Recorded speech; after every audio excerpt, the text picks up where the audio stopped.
Lola is the manager of Mythos, a wine importing company in the USA, and Hamish is the chef of the restaurant where Lola has flown to sign a new contract. The man tells the girl that he has just returned from Australia, from where he brought with him the wine of Hazelvaughan, which has no importers in the United States. And if Lola can conclude a contract with an Australian wine company, Hamish promises to supply these wines to all his restaurants. An excited Lola returns to Los Angeles. The girl thinks that if she manages to get a contract with Hazelvaughan, she will finally get a promotion and will be appointed regional director. However, the girl does not tell Calder, the manager of the company, anything ahead of time, because Hazelvaughan is now on vacation and Lola will talk to her only in a month. She tells her colleague Audrey about it in confidence, taking her word that she will not tell anyone anything until Lola concludes a contract with Hazelvaughan. Arriving at work in the morning, the girl discovers that Audrey has brazenly stolen her idea to cooperate with the Australian winery and told Calder everything. In addition, Audrey arranges to meet with Hazelvaughan in 4 weeks. Calder thanks Audrey for her work and promises her the regional director position that Lola should have rightfully taken. She tells Calder about it, but the boss thinks that she made a mistake by telling about the Australian company to her friend.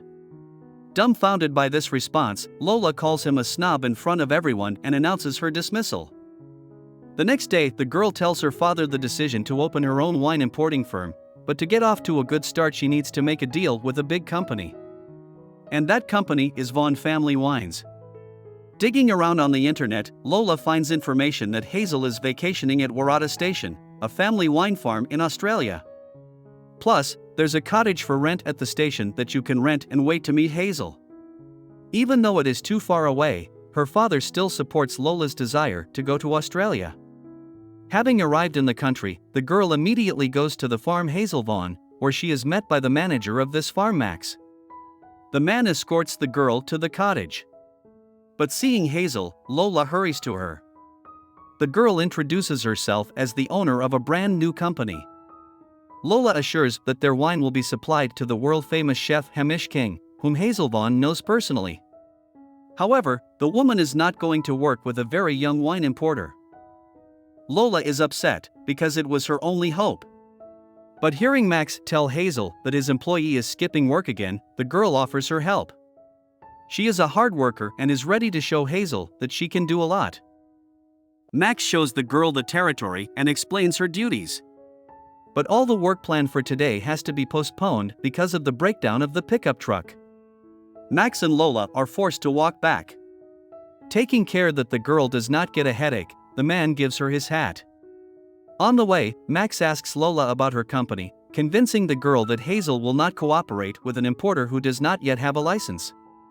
Lola is moved in with the other girls who work on the farm. At breakfast, the new neighbors decide to play a prank on Lola by putting a huge toy spider on her chair. According to Breeze, the girls are always teasing the newcomers in this way. Max and Lola are off to repair a fence. The man teaches the girl how to knit wire, and then shows all the girls' duties, and with a smile watching this city slicker. Lola notices Hazel and tries to talk to her, but she is harsh to the girl and says that Lola has work to do. While talking to Max, Lola heads to the pickup truck, but the guy grabs the girl in his arms, because next to the pickup truck there is a poisonous snake, which Lola didn't notice at all. In the evening, the girls' neighbors go to a bonfire party, and Lola gets a not the most pleasant job because of her status as a newcomer. In the morning, Max shows the girl her next task.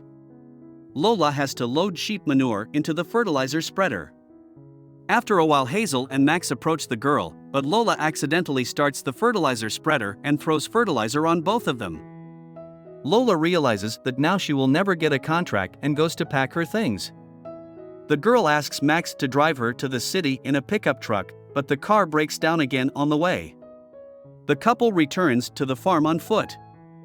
According to Max, Lola has character and she goes to her goal, because the girl, without wrinkling her nose, took up work with manure, from which the others try to stay away. The man does not understand why Lola suddenly changed her mind and decided to return home. Max appreciates her determination, as well as Hazel, and today Lola will definitely not make the plane. So Max suggests the girl to think until morning and decide whether to leave or stay here and pursue her goal. She spends the whole night thinking, until she comes across a book about Hazel's great-grandmother, who started this sheep farm from scratch. Inspired by this woman, Lola decides to stay here. Getting up earlier than the others, the girl fixes the shower, and her neighbors share their clothes and shoes with Lola. When she goes to work, she hears a sound, and looking out of the barn, Lola notices Max loading bales of hay. The next morning, Lola takes care of a sheep she has named Bedbur. The girl learns that her neighbor Sam needs to go to the doctor, and so Lola gets a promotion for today. But all the joy of this promotion is spoiled by Max, who says that this sheep will be eaten on Saturday. Max takes the girl to the barn, where he leaves her to help with the shearing of the animals. At this time, Audrey advertises different kinds of wines to Hamishu, but the restaurateur prefers to work with Lola's new company, and so he waits until the girl returns from Australia and gets a license. Meanwhile, Lola is applying makeup to her neighbors, to whom she tells about her past failed relationships, in which her husband cheated on the girl. After the conversation, Lola goes outside, where she notices Max. Lola follows the man and discovers that Max is going for a swim in the pool. The man makes the excuse that Hazel is not here anyway, and someone has to use the pool, or else why is it here? Lola goes down into the water as soon as Max invites the girl to swim. The sweetly chatting couple is caught by Hazel, but she passes silently into the house. In the morning, Max and Lola ride their motorcycles to drive the sheep into the pen. And during a break, Max takes the girl to a hidden waterfall that was Hazel's grandmother's favorite spot. Lola is amazed at how much the man knows about Hazel's family. But it is not surprising, because Max grew up here on the station, but Lola does not manage to learn anything else about the guy. The couple returns to the farm, and Lola's neighbor, Breeze, calls them to Henry's birthday party. Max has things to do, but Lola goes to have fun. In the evening, Max plays billiards with Hazel, and from their conversation it becomes clear that Max is Hazel's brother, whom the woman persuades to head the company. However, the man resists it in every possible way, because if people find out that he has money, then the attitude to him will immediately change. And Max found peace in his profession, to deal with the sheep at the station, and nothing else he does not need, but Hazel thinks otherwise. In addition, the woman says that she saw the couple in the pool and hints that the man liked Lola. And when asked if he will tell the girl the truth about who the man really is, Max says that he won't. At the same time, a fight breaks out in the bar where Henry's birthday is being celebrated, which Lola stops by whistling. Max has to pay the owner of the place for the damage caused by the farm workers. In the morning, the man invites Lola to go to the winery together, because they wouldn't let her go there alone. But according to Max, he deceived Hazel and said that there was a fence to be repaired. Lola and Max arrive at the station where the winery is located. They meet Felix, who gives the couple a private tour. While Felix has gone off to get a bottle of wine as a gift for Max and Lola, the girl notices a bottle next to the barrels that says Vaughn Family Wines, a family affair. Lola thinks this is odd, because as far as she knows from the internet, Hazel is the only one left in the family and is doing this alone. The couple decides to stay here for the night. Lola is so inspired by the trip to these places that she comes up with a new logo for Vaughn Family Wines, an image of Grandma Hazel holding a kangaroo. Lola is just taken by the creativity, and Max pulls out a bottle of wine donated by Felix. After emptying the bottle, Max and Lola get ready for bed. At this moment, Max is about to confess that he is also from Hazel's family, but the girl prevents him from doing so by kissing the guy. In the morning, Max still gathers up the courage to tell Lola the whole truth about himself. The man confesses that the winery was actually built by his sister, but with his money. After the death of his mother, Varada Station, where the farm is located, inherited by Max. While his sister was studying at university, Max turned the station into a profitable business, and after that he allocated money for the construction of the winery Hazel. Lola resents the fact that the man has been hiding it the whole time she's been here. Did Max really think she would use him to get closer to Hazel if she found out he was related to her? The pair return to the farm and Breeze runs up to the pickup truck, informing Lola that Hazel is urgently looking for her. Upon arriving at the house, the girl discovers Calder and Audrey. Calder asks Lola to go back to the company and promises her a position as regional director to work with Vaughn Family Wines. However, the girl refuses the offer. Hazel still prefers to contract with Mythos, as Lola's company is not even licensed. As a parting gift, Lola gives Hazel an empty wine bottle with a sketch Lola drew last night instead of a label.